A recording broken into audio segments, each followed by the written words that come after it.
इस प्रश्न में वो कहते हैं कि दो संधारित्र C1 व C2 पर क्रमशः Q1 व Q2 आवेश हैं। ये दोनों परस्पर समांतर क्रम में जुड़े हैं। यदि परावैद्युत पट्टी संधारित्र C2 की प्लेटों के बीच खिसकाई जाती है तो Q1 व Q2, सेकंड में C1 व C2 तथा संधारित्रों की प्लेटों के बीच की धारिता पर क्या प्रभाव पड़ेगा। तो तीन खंड इन्होंने बना दिए हैं। तो सबसे पहले हम चित्र बना लेंगे, चित्र से क्योंकि आसानी रहेगी आपको समझने में। समांतर क्रम में ये दोनों संधारित्र इस समय जुड़े हैं, एक C1 है दूसरा C2 है।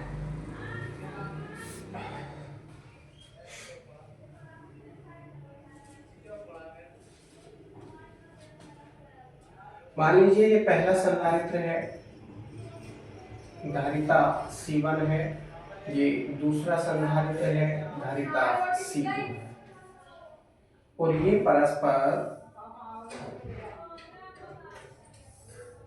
समांतर क्रम में जुड़े हैं। इन पर प्रारंभ में जो संचित आवेश है वो पहले पर Q1, दूसरे पर Q1, Q2 समांतर क्रम में जुड़े हैं, इसलिए आवेश भी अलग अलग होंगे। अगर हम श्रेणी क्रम में इनको कर देंगे तो संचित आवेश बराबर हो जाएंगे, ठीक है ना। तो ये दोनों में अंतर होता है। समांतर क्रम में अगर जुड़ रहे हैं तो दोनों संधारित्रों पर आवेश की मात्रा अलग अलग होगी, और यदि श्रेणी क्रम में जुड़ रहे हैं तो आवेश बिल्कुल बराबर बराबर होगा। चाहे 3 संधारित्र है, 6 संधारित्र है, 10 संधारित्र है, उनकी धारिताएं समान हो तब भी और समान नहीं है तब भी उन पर समान आवेश ही संचित होगा यदि वे श्रेणी क्रम में जुड़ रहे हैं तो, ठीक है। तो यहाँ पर ये समांतर क्रम में जुड़ रहे हैं। अब उन्होंने क्या किया, परावैद्युत पट्टी संधारित्र C2 की प्लेटों के बीच खिसकाई जाती है। अब देखिए, परावैद्युत पट्टी संधारित्र C2 की प्लेटों के बीच खिसकाई जाती है। मान लीजिए ये परावैद्युत पट्टी है जिसका परावैद्युतांक K है, परावैद्युतांक K है, और ये पट्टी संधारित्र C2 की प्लेटों के बीच खिसकाई जाती है। C2 के प्लेटों के बीच में पहले इसकी धारिता C2 थी, लेकिन जैसे ही ये पट्टी ऊपर जाएगी तो पट्टी ऊपर जाने से इसकी धारिता बढ़कर कितनी हो जाएगी, जरा देखते हैं। मान लीजिए इसकी धारिता बढ़कर C2 डैश हो जाती है, तो सूत्र है हमारे पास KC2। तो क्या मतलब हुआ इसका,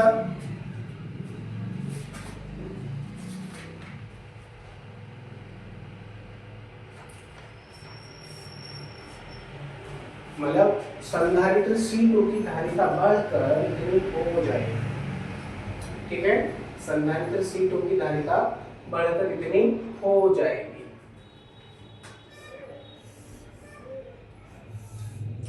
लेकिन जो आपका संधारित्र C1 है इस पर किसी प्रकार की कोई पट्टी नहीं लगाई इसकी प्लेटों के बीच में, जिसके कारण संधारित्र C1 की धारिता वही रहेगी। तो लिखेंगे संधारित्र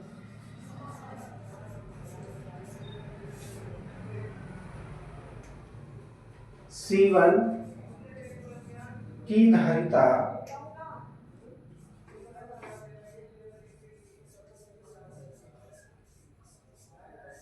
अपरिवर्तित रहेगी।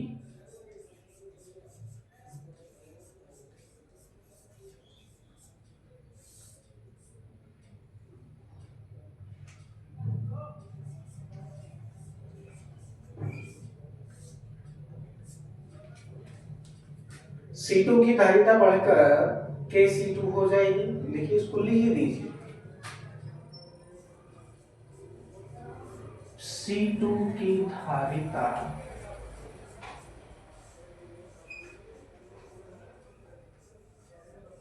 बढ़कर C2 dash equal to KC2 हो जाती है, हो जाती है, ठीक है। अब सही है। C2 की धारिता बढ़कर C2 dash equal to KC2 हो जाती है। क्यों हो जाती है? क्योंकि इसकी प्लेटों के बीच में के परावर्तक वाली कोई पट्टी सरकाई जाती है या खिसकाई जाती है, उसके कारण उसकी धारिता बढ़ जाती है।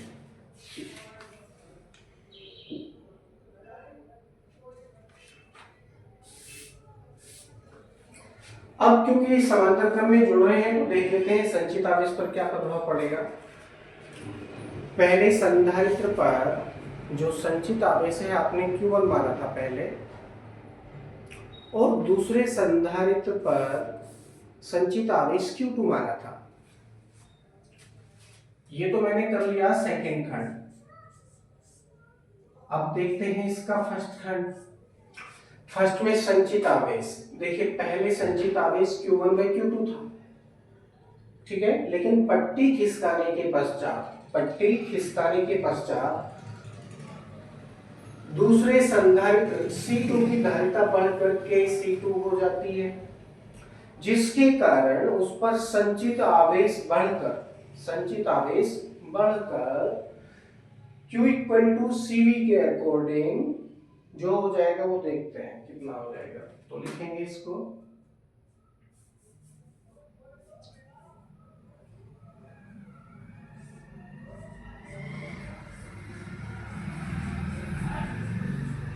C2 की धारिता बढ़ने से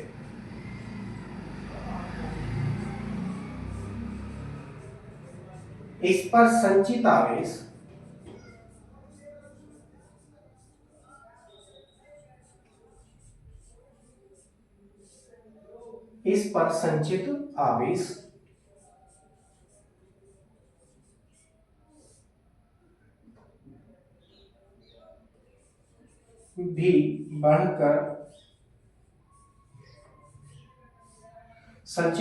भी बढ़कर कितना हो जाएगा? Q2 डैश कर लीजिए इसको। क्या सूत्र है? CV यानी C2 डैश इंटू V करेंगे तो कितना प्राप्त होगा?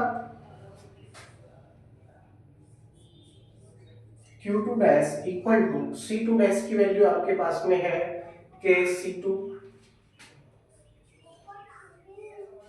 और V की वैल्यू आपके पास में है V, यानी संचित आवेश दूसरे संधारित्र पर कितना हो जाएगा? Q2 dash equal to KC2V हो जाता है।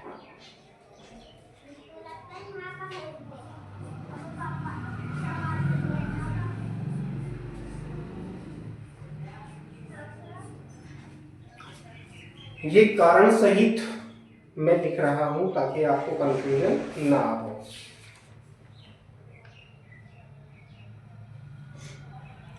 अब क्योंकि C1 में C2 समांतर क्रम में है और समांतर क्रम में कुछ ना कुछ आवेश रहेगा दोनों संधारित्रों के ऊपर। पहले पर Q1 माना था आपने, दूसरे पर Q2 माना था, लेकिन समायोजन पर यदि आप आवेश देखेंगे, समायोजन यानी C1 में C2 कौन से क्रम में है? समांतर क्रम में, तो तुल्य धारिता क्या हो जाती है? C equal to C1 plus C2 हो जाएगी। C1 plus C2। इस तुल्य संधारित्र पर संचित आवेश यदि आप ज्ञात करेंगे तो क्या प्राप्त होगा आपको? Q इक्वल टू CV प्राप्त होगा। Q equal to CV, C की वैल्यू रखेंगे यहाँ पर तो क्या प्राप्त होगा? Q equal to C1 plus C2 और बाहर रहेगा V। इतना आवेश है प्रारंभ में इस पूरे समायोजन पर इतना आवेश है, जिसमें से पट्टी खिसकाने से पहले प्रथम संधारित्र C1 पर संचित आवेश Q1 यानी C1V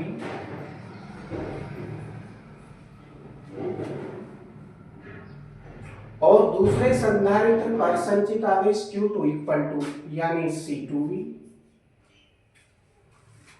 उत्पन्न हो रहा था, संचित हो रहा था। लेकिन जैसे ही पट्टी खिसकाई आपने C2 संधारित्र की प्लेटों के बीच में, तुरंत ही संधारित्र C2 की धारिता बढ़कर KC2 हो जाती है, जिसके कारण उस पर संचित आवेश बढ़कर KC2V हो जाता है। तो आवेश तो संरक्षित है। कितना आवेश संरक्षित है? Q इक्वल टू ब्रैकेट में C1 प्लस C2 V2 इतना ही आवेश संरक्षित है इस पूरे समायोजन पर। इसमें से इतना आवेश, समझ रहे हैं, KC2V इतना आवेश संधारित्र C2 पर संचित हो जाता है, और जो आवेश बचा वो आवेश संधारित्र C1 पर संचित हो जाता है।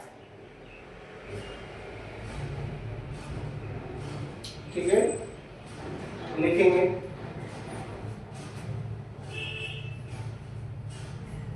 परंतु आवेश संरक्षण नियम से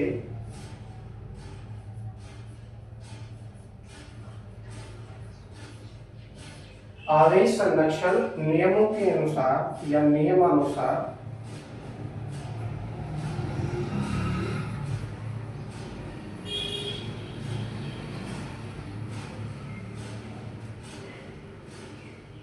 पूरे समायोजन पर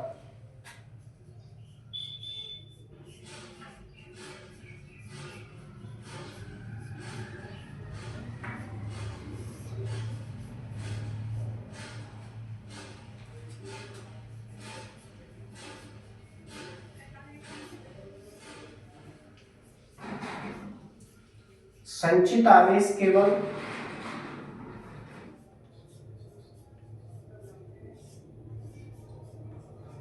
Q equal to C1 plus C2 bracket में है V है।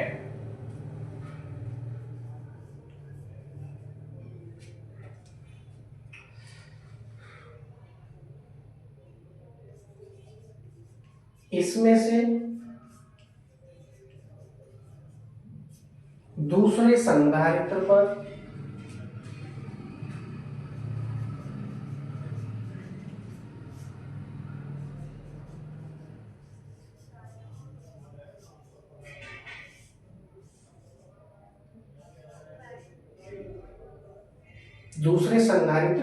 C2 पर कितना आवेश है?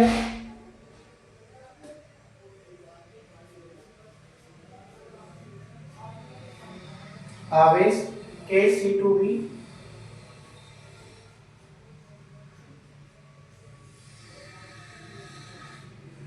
चला जाता है,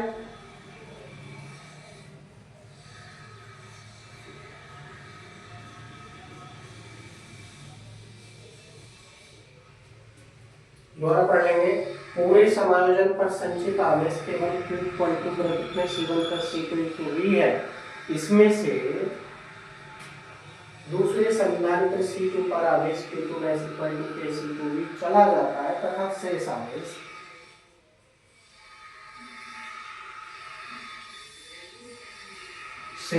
आवेश संधारित्र C1 पर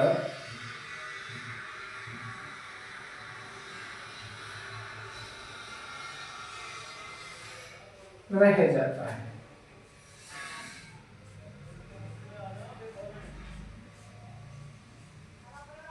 जिससे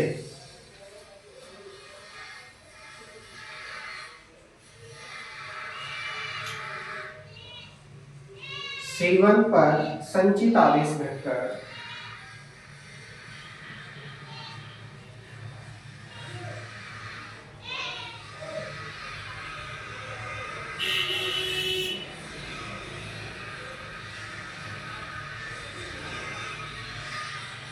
घटकर कितना हो जाता है जी, देखते हैं जरा। Q1 डैश कर लीजिए आप इसको। Q1 dash equal to Q minus Q2 dash equal to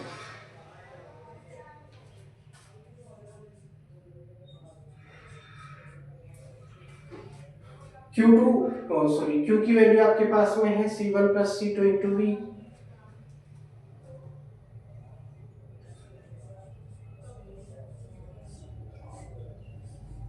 minus, और Q2 डैश की वैल्यू आपके पास में है KC2V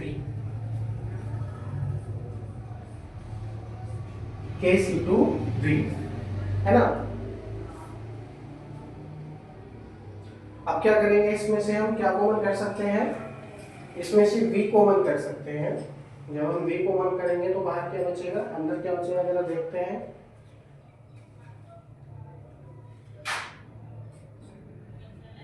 इक्वल टू, अगर हम यहाँ से v कॉमन करते हैं तो अंदर बचेगा हमारे पास c1 प्लस c2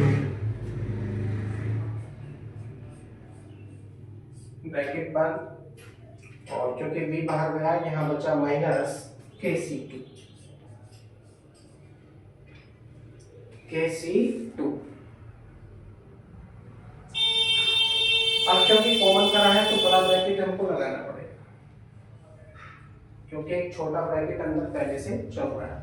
अब देखिए kc2 किस राशि का मान है, kc2 है तुल्य बड़ी धारिता, संधारित्र C2 की बढ़ी हुई धारिता, ठीक है, संधारित्र C2 की बढ़ी हुई धारिता है, तो इतना आवेश रह जाता है,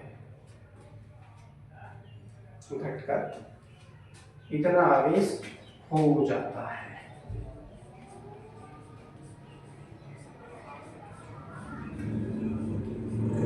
इससे क्या सिद्ध हुआ, इससे सिद्ध हुआ Q2 dash greater than Q1 dash, यानी दूसरे संधारित्र पर संचित आवेश बढ़ेगा और पहले संधारित्र पर आवेश घटेगा, ठीक है।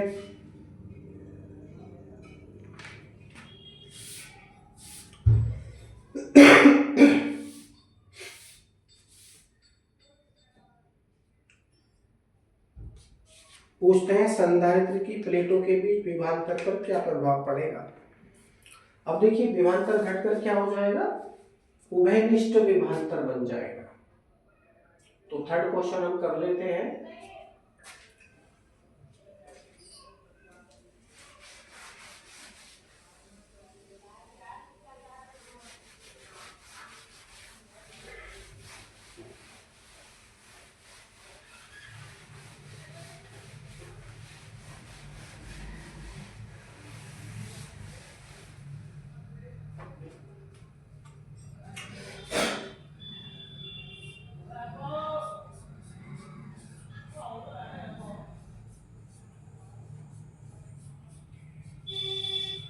विभवांतर घटकर, क्योंकि समांतर क्रम में जुड़ रहे हैं तो विभवांतर घटकर कैसा हो जाएगा, उभयनिष्ठ हो जाएगा।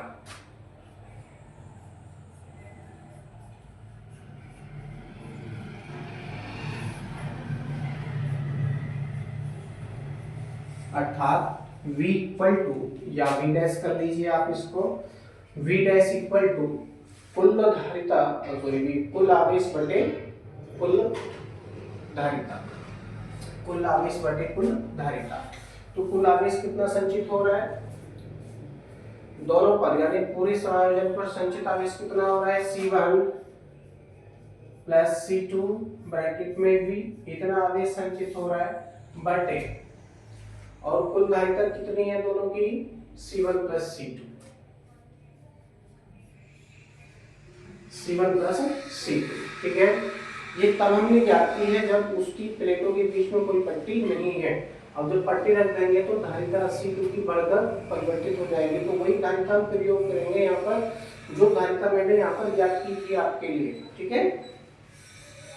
लेकिन फिलहाल आप इससे काम चला सकते हैं। तो V डैश की वैल्यू अगर आप फाइंड करेंगे तो एक घटी हुई वैल्यू ही प्राप्त होगी आपको, विभवांतर घटकर उभयनिष्ठ अर्थात इतना हो जाता है।